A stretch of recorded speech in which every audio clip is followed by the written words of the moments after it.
मेरे श्रोतागण, मैं आज आपको केंद्र और त्रिकोण के संयोग के बारे में जानकारी दे रही हूँ कि दोनों का कहीं भी योग हो गया। सबसे प्रबल राजयोग कब होता है? जब सूर्य और गुरु का संयोग होता है। सूर्य काल पुरुष की 5वीं राशि है और गुरु 9वीं राशि है। तो 9वीं राशि और पंचम का दूसरों का संयोग होगा, आपके लग्न में हो जाए, आपके दसम भाव में हो जाए, तो यह एक अपने आप में प्रबल राजयोग होता है।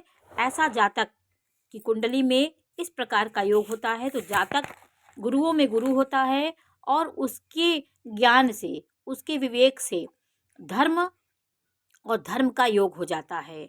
धर्म भाव पांचम भाव होता है, नवम भाव।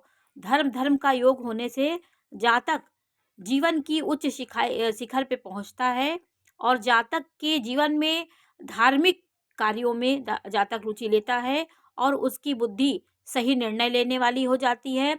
जातक सूर्य गुरु का योग हो जाता है तो जातक गुरुओं में गुरु हो जाता है और जातक की अपनी गलतियों से भी सीखता है, दूसरों की गलती से भी सीखता है और जातक हर समय शिक्षा प्राप्त करने के लिए ललायत होता है, स्वाध्यायी होता है, किसी चीज़ को बहुत जल्दी सीखता है, स्मरण शक्ति उसकी तेज होती है और जातक निरपेक्ष होकर न्याय करने वाला जातक हो जाता है। सूर्य और गुरु की युति दोनों त्रिकोणों की युति हो जाती है, पंचम और नवम की।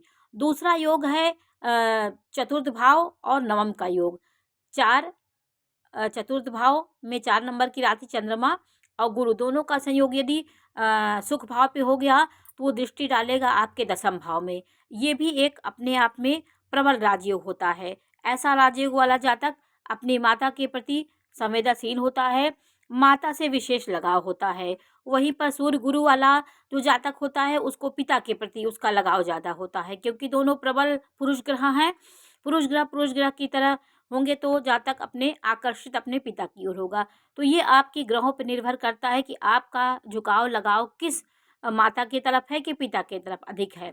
लेकिन आपका गुरु चंद्रमा के साथ सूर्य उच्च का है तो आप दोनों को महत्व देने वाले जातक हो जाते हैं।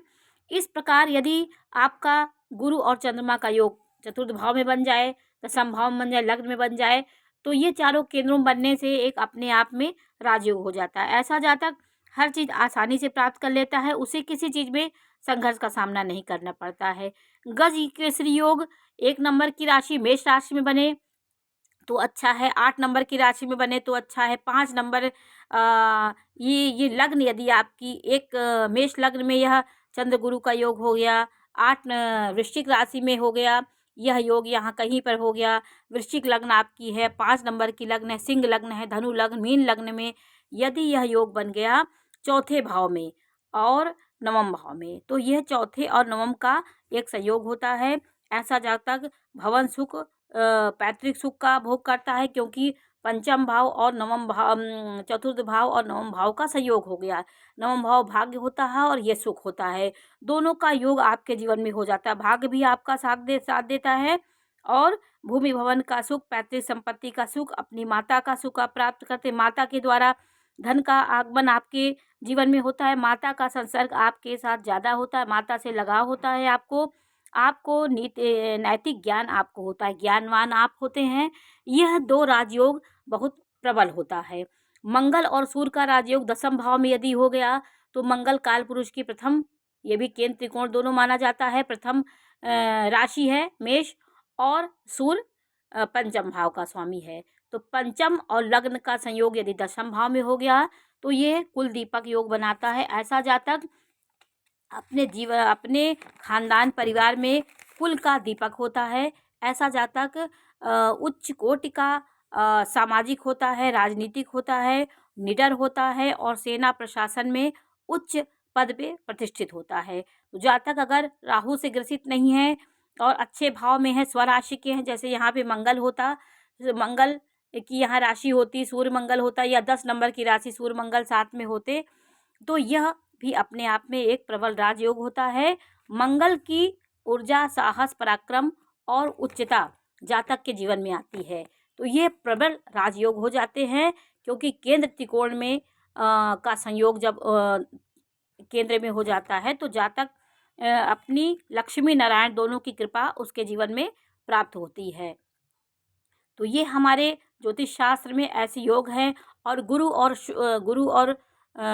शुक्र का योग हो गया। तो गुरु जो होता है वो 9 नंबर की राशि में आता है और 12 नंबर की राशि में 9 संख्या आती है काल पुरुष की कुंडली में। और शुक्र सप्तम भाव का स्वामी होता है। सप्तम भाव का स्वामी शुक्र हुआ और दूसरे भाव का स्वामी शुक्र हुआ, उसका घर होता है, शुक्र का घर है ये। इसका कारक बुध होता है। तो यहाँ पे अशुक्र होता है। शुक्र यहाँ पे शुक्र और गुरु की युति हो जाए तो जातक लक्ष्मीवान हो जाता है, क्योंकि धन और भाग्य दोनों साथ में हो गए। तो व्यक्ति धन के मामले में ये लक्ष्मी योग हो जाता है। ऐसा जातक लक्ष्मीवान हो जाता है। उसके जीवन में ये मित्रों के साथ, हर लोग के साथ अच्छा व्यवहार करते हैं और सुंदरता, हर चीज़ में एक भौतिकता और सुंदरता ढूंढते हैं। ऐसे व्यक्ति आध्यात्मिक जीवन में भी खुश रहते हैं और आध्यात्मिक जीवन में भी आनंद लेते हैं।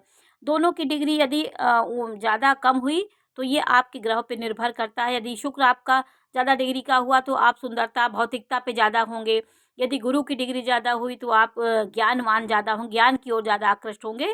तो दोनों ग्रहों की युति यही बताती है, दोनों मित्र नहीं हैं।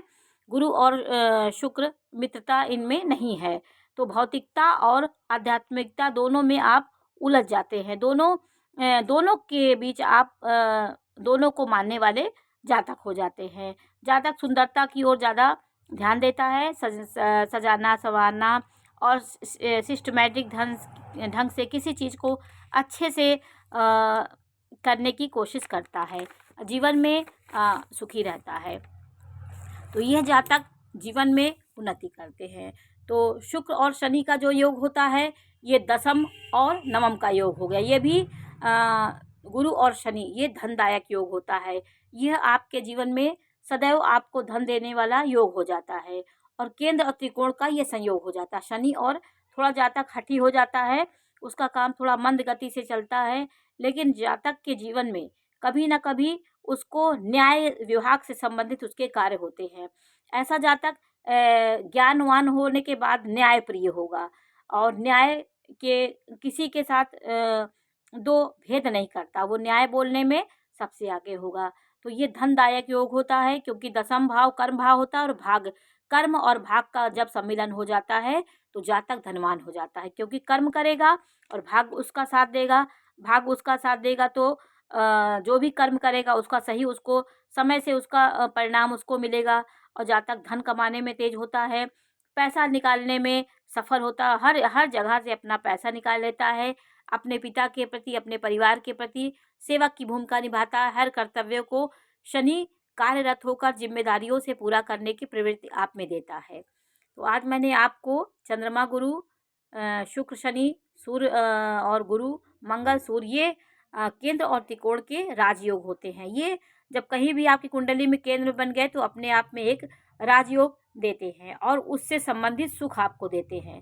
तो आज हमने आपने कुछ विशेष योगों के बारे में जानकारी दी जो आपको सफलता देते हैं, किस क्षेत्र में आपको सफलता देते हैं इस बारे में जानकारी दी।